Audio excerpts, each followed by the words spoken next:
So my beautiful family, today's day 2. I just want to hit y'all with what happened today in the markets for me. So yesterday I said that I wouldn't be trading unless the opportunity presented itself, and turns out I did trade. I also, because there was an opportunity present, I think it was low-hanging fruit, but also I did break one of my rules, which I'm not really proud about. But I'm not going to be hard on myself either. I could have prevented one of the trade ideas that I did. This is a daily time frame. We have here the daily volume imbalance that we were talking about yesterday. And we still have that buy side liquidity as our target for the daily draw. And eventually, after we get above these, I would be looking for some longs targeting these highs over here and possibly this rejection block up here.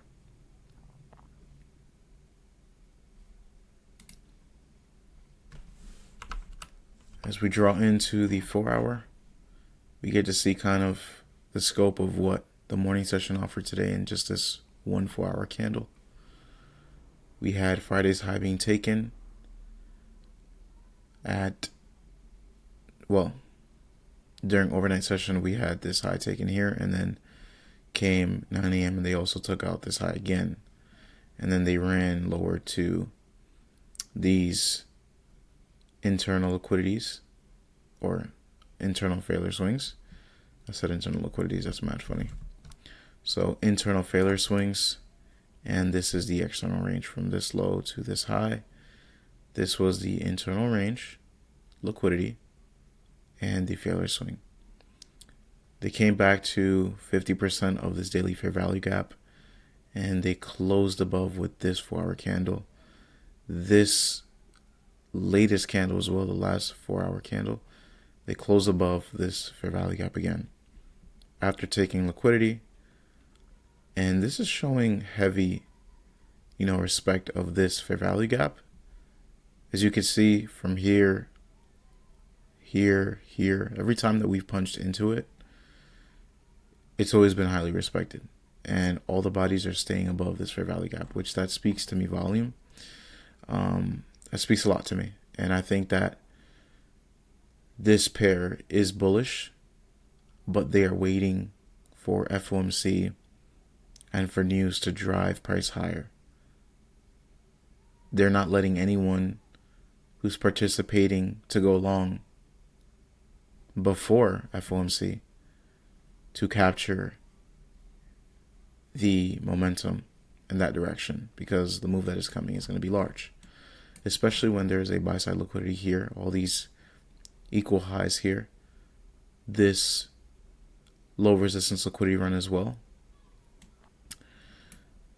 This is calling for higher prices, and this to me is just saying that they're waiting for the right time to do so. They're already saying enough with them staying above this daily volume imbalance and them also staying above this fair value gap. The wicks are just manipulation and all broker related. The true volume exists in the body, so the story is told within the bodies. The opportunity that exists here is definitely great, but like I said, FOMC might have to shake those out who are trying to go long before the news. Breaking it down now to the 1 hour, Friday's high again taken. This is the internal failure swings. Right here, these equal lows right here. Price screamed lower today. It was a 9 a.m. candle that took this high and tanked this lower. Same thing, nothing special here on this time frame. And now we can go to the 5 minute. Today, I was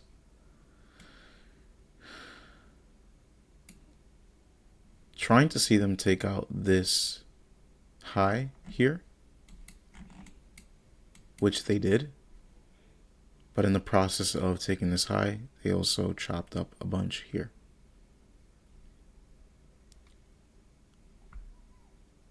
I entered 3 times inside of this ranging price action. And then I entered twice towards this expansion here. So my rule says I'm only allowed to trade 3 times. And I traded 5 times, which is something that I'm trying to work on right now.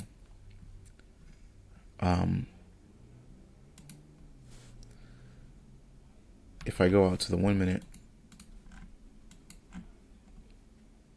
you'll get to see what inspired this here. So what am I going to do better now? And what did I realize today, and how can I improve upon what I know? There was this minor buy-side liquidity here, the short-term high here that was taken. And there was this order block here. They came back and traded into the order block. I took this long here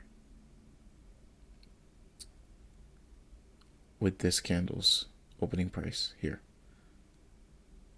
They went higher, and then they happened to do this, and then this stopped me out.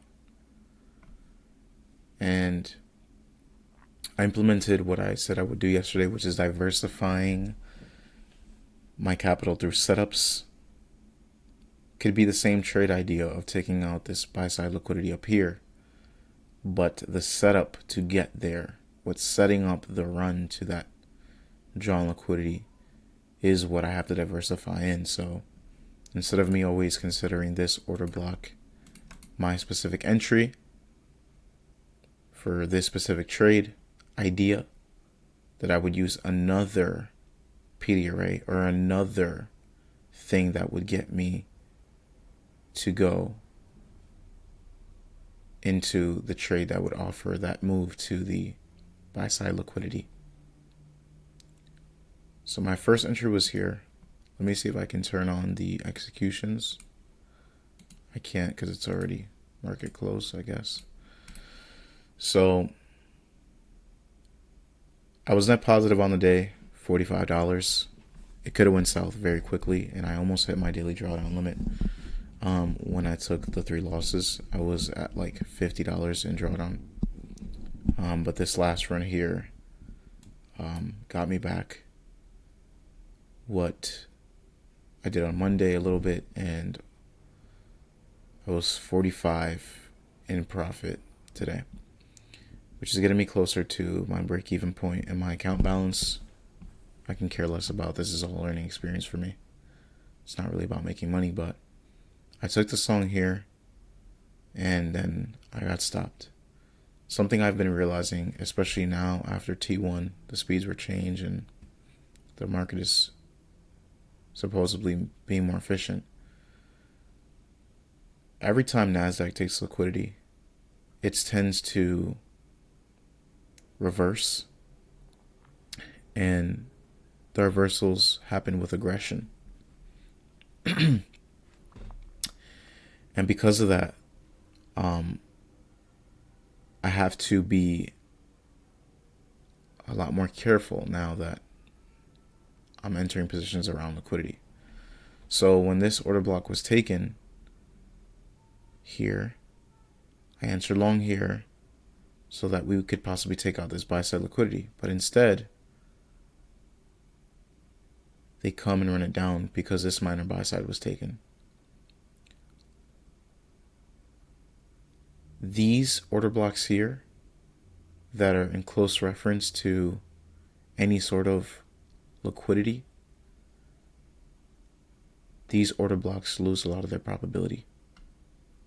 So instead of you trying to catch a continuation move for you to go long here, this becomes low probability because it's near the high. So if you do trade this, you have to be aggressive with your stop loss here. Now, in the event that they decide to scream, you would have your stop loss at break even. But these trades right here is what I have been seeing that are creating a ruckus in my trading. All throughout, I saw all of this play out here. All of this here was playing out. And I wanted to enter long down here. But part of what I'm trying to do now in my trading that's very different is not just entering off the first change in the state and just allowing the first change in the state of delivery to be a order flow indicator for me, as well as the second order block. These two order blocks right here become an order flow indicator. And then I would catch, a move that presents itself. I was looking at this fair value gap here, but I had suspicion that it would be a breakaway gap because of this here. There's already price delivery here. So for me, this is just them passing through. So it would make sense why this would be a breakaway gap. I didn't enter in this candle here, but instead I waited for an order block to occur, and it did. The only thing is that I was at work as well, so it took me a while to enter this position, but I saw the order flow in the direction that we were going in, and I know that we had this buy side liquidity up here, targeting this daily draw, which is why I'm aiming to just get into bullish positions. Something I also realized through this price action was that the liquidity was taken before the order block formed, which made this a low probability order block with just the order of delivery. And then I entered again here, and I entered again here, and then I got stopped. Well, I entered once here, sorry, because I didn't use the order block here. I think that my next entry came from this order block. Yep, it came from here. This is in my journal. It came from here, my next one. And so this happened here. When this rebalance came here, I thought that this would be an immediate rebalance, and I bought this with my stop here at this candle's low. And they took it, they ran it higher, took me out again. Then I wanted to go long within here, and they took me out as well with these next couple of candles here. And then I should have been done for the day. I should have been done, but here is 10 a.m. opening price, which is what I was paying attention to this morning. And let me just choose this one, and I can write 10 a.m. opening price. The 10 a.m. opening price is here. Remember, I'm on -5 Chicago time. They came back down to the fair value gap, but they really came down to the opening price. They took out liquidity here. I was still bullish. So what I did was, when this candle formed here, an order block that forms at fair value, if you know where liquidity is at, you know where fair value is at. If you know where fair value is at, you know where your order blocks are going to form. This became your order block. I entered here, and then I closed prematurely due to the size of this candle. And then this already was making me nervous. Then I had this candle's wick come down, and then I closed it. And once I saw that they offered this second order block here, I decided to enter long here again. And then that was the fifth trade. So I got two trades in succession to each other that were both successful in the sense that they executed to the draw on liquidity, but they were unsuccessful to my rules because I didn't follow them. Where did I have my stop, you would ask? Well, I knew that this was going to be a breakaway gap. And I feel like for today, this is one of the great things that I did for today, which was trusting this breakaway gap. I don't care that my stop loss didn't get hit. I don't care that the trade went into my direction. But it was me being able to foresee this as a breakaway gap and them not needing to trade in here. Having that understanding made me very content that I was able to put my stop loss here so aggressively, knowing that they wouldn't come down here. So for me, I take that as a win for today by just following and trusting the breakaway gap. As far as this portion of price here, I should have been a little more patient and maybe not try to trade this same order block twice. And I think that's where I failed. I didn't diversify here because remember, my rule says also that I must just use the means to trade one idea. No, trade one setup per idea. So if this was one setup here, although it wasn't to the order block that was here, and I was trying to trade an immediate rebalance instead of actually looking at the order block. I should have just, after I took this loss here, just let it go because this order block is in close proximity to the zone I was trading in. And so this caused trouble anyways, and it got taken out. So I should have just waited and been more patient. Then the 10 a.m. opening price came and they retraced back to it. They sit above it and close above this order block while taking liquidity here. This was a lot more higher probability for me, and I should have been a lot more patient. So my key takeaway is that whenever price is about to take a liquidity target, be very careful to trade the order block that comes before it. One of the bonus things that I would say to myself is, as well, very proud of myself for the breakaway gap, stop loss protection, and trusting the narrative that this would become a breakaway gap. Why is that? Well, we already offered sell side, buy side, sell side. This is not an imbalance. This is just price trading through a balanced price range. So this would become a breakaway gap. Us entering here to this buy side liquidity made sense, and then I took my profit right here. Then came this. So thank the Lord. There's something that I also want to point out in my journal, just an honorable mention. I wrote also how I want to improve on not being so quick to take my profit here when it hits the buy side liquidity, especially due to the fact that we had this buy side here, the daily draw. But it also makes me content that I didn't not take my trade here because then this happened. So it's a cognitive dissonance that I'm dealing with right now, which is instead of closing trades here, why don't I just be patient and let trade play out? But I captured more than I would have lost. So that is for today. I'm super blessed and I'm super grateful that I was able to trade today and have that insight. My teeth right now are hurting a lot. That's why I'm having a hard time to speak, because I just had my cavities filled in, by the way. So if you're watching this, you're probably like, why is he? Yeah, I can't even bite all the way down. So you're going to hear a little lisp, and that's just me dealing with the pain or the recovery process of those cavities being filled in. All in all, I would say it's a great trading day. Something that I also implemented today that was very good was something that I heard from ICT, and it was the idea to remain fluid. And instead of going into the market with a pre-narrative bias, it's always good to have a bias in like where you want to see price go, but also not to be tied to it. And one of the ways you can do that is by marking up both sides of the marketplace.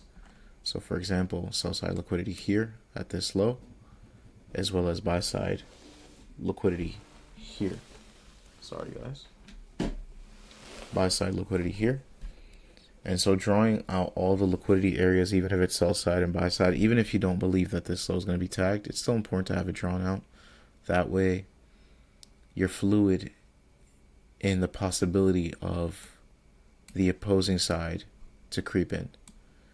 And because I did that, I was able to read this order flow here and consider this a bearish order flow and a run to a lower place, which was possibly here. And then we see price come up here, retrace. Like picture this, right? Sorry, my girlfriend's calling me. Picture this: if this order block formed here, and you were cognizant that you wanted this low to be taken out, but a low was just taken here, and an order block, quote unquote, formed, you would have taken this short, but just to get ran out. And this order block forms after this liquidity is taken. Now, if this order block was placed here as an order block, a bearish order block, and liquidity wasn't taken out, then that probably would have had a lot higher probability. But you still have to be aware of order blocks that form near liquidity areas, and that wouldn't be a bearish order block. So just be careful. We have fair value gap up here, which it would make sense why they would come into this. And then we had this there, and this formed an order block at fair value. Boom.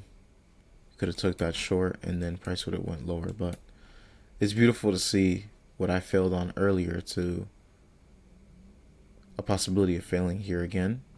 I like how I saw that. I like how I saw what I went through go here, and it was a learning experience for me. It's like when I was looking at this price action, I was like, this bearish order block that, you know, they just engulfed becomes a bearish order block there, but it'll possibly fail due to liquidity being taken out first, which is a great thing. But besides that, guys, I have nothing else. I can review the rest of price action, but I wasn't partaking in that price action, and for me to review that is against the point. I'm not here to teach you guys anything. I'm just here to review and journal my own personal setups, and I didn't have the time at work to fill in my journal, I guess, but I have all the screenshots. I have to glue it into my journal and write out in my journal my thought processes and things like that. So me being able to express myself through these videos will definitely help me out, because they go hand in hand and in tandem with my journal entries, my physical journal entries, not video form, but, you know, in my actual journal.